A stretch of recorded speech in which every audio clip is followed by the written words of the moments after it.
Years come and go, memories follow, but some remain. Those experiences that are woven into the fabric that is our life. One of those remainders is an incident that overtook me some years ago at the Harquahala Mine, Ghost Town, in old northern Yuma County, now La Paz.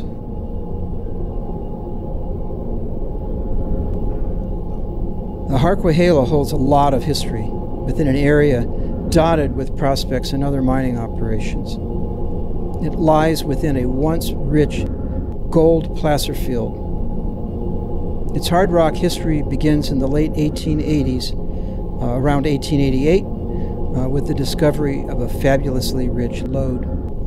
In this new excitement, a town and mining operation were generated, replete with electric lights, a 40 stamp mill, post office, saloons, and running water. Some of its notables include Wyatt Earp, Josephine Marcus, Nellie Cashman, Dick Wick Hall, and many others. Its life burned brightest from 1888 to 1894. From there into the 1920s, the easy gold and profit faded, and the town, like many other mining camps, evaporated like rain in the searing heat of summer.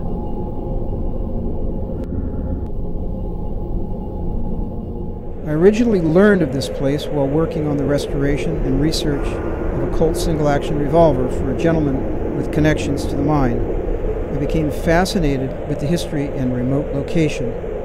Several years would pass as I became involved with an equipment recovery project in the process of making gold from rock, but that is another story.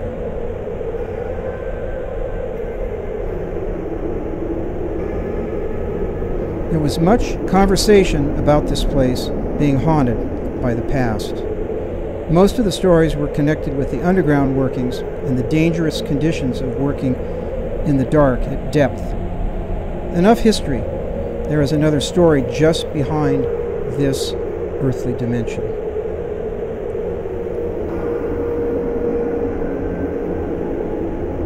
I had been spending a lot of time working in the dark on the 6th level, doing equipment removal, recovery, and a little exploring of the abandoned tunnel stopes and drifts.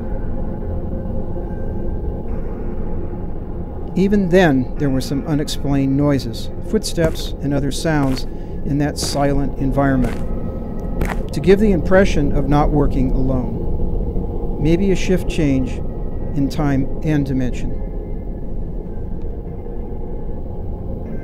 Since time underground does not exist, your only link to the surface in daylight is your cap light and that end-of-shift feeling after many hours of work. It had been a long time since I left the sunlight and fresh air of the surface, and a dimming cap light was the signal it was time to head up into what remained of the day. Back to the surface then, to find the day spent and only remnants of what remained. Everyone had gone for the day, and I found myself alone with only lengthening shadows on the edge of twilight.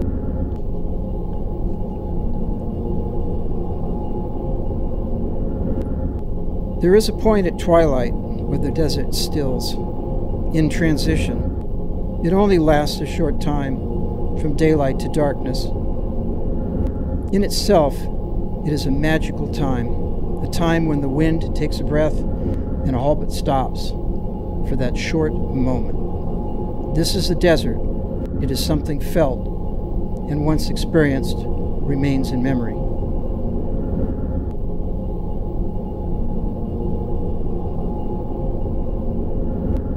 For the Harquahala, time has moved on, and little remains. Tailings, foundations, steps, crumbling chimneys, and an adobe, and the later remnants of a concrete structure. The steps to the adobe are where the real story begins. An old hotel and residence at one point. And so, from the steps, one can look out over the entire operation that once was the Harquahala Mine. They can watch the moonrise and enjoy the sunset. This is where I headed to relax, take a breath, and work out the next day's work schedule. There had been families here, workers, supervisors, and children, existing in a harsh and sometimes lonely environment.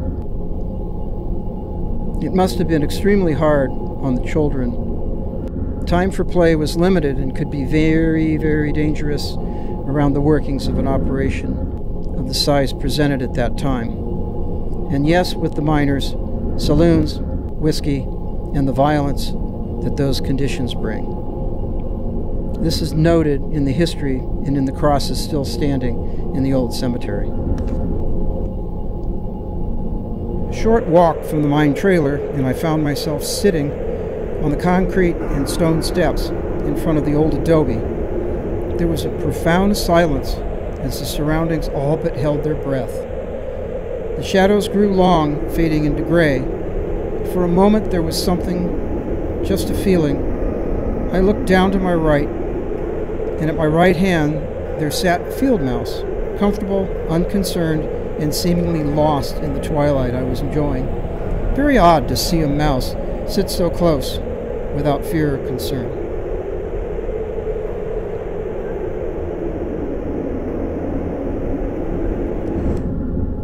As I shifted my gaze out across the abandoned workings, there was a voice, a little girl.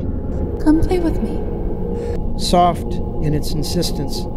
Stay and play with me. I quick looked round to no one there except the mouse, who remained.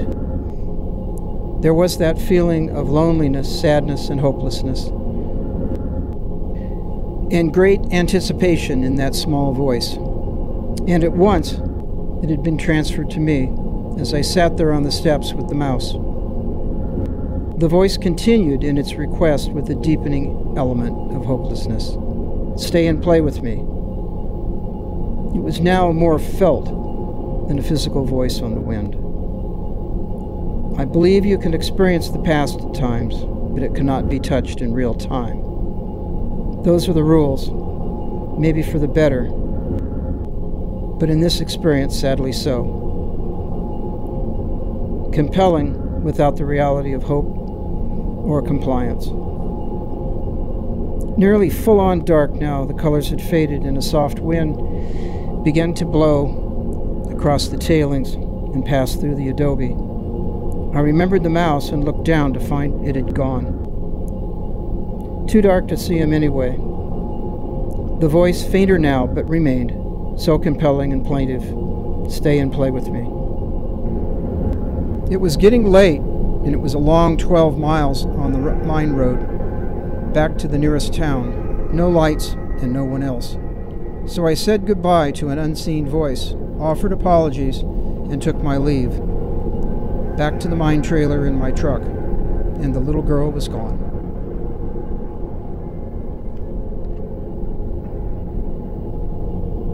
My work was nearly completed, but I returned several times after that to that spot on the steps at twilight against the stillness, but could never recreate the experience or the voice, and never saw the mouse again. Just that once, and for a moment, there was a connection to the past. A doorway opened, a momentary intersection of past and present. A little girl trapped in time, in search of a playmate, a companion, a friend. In that, such a sad moment, a sad place.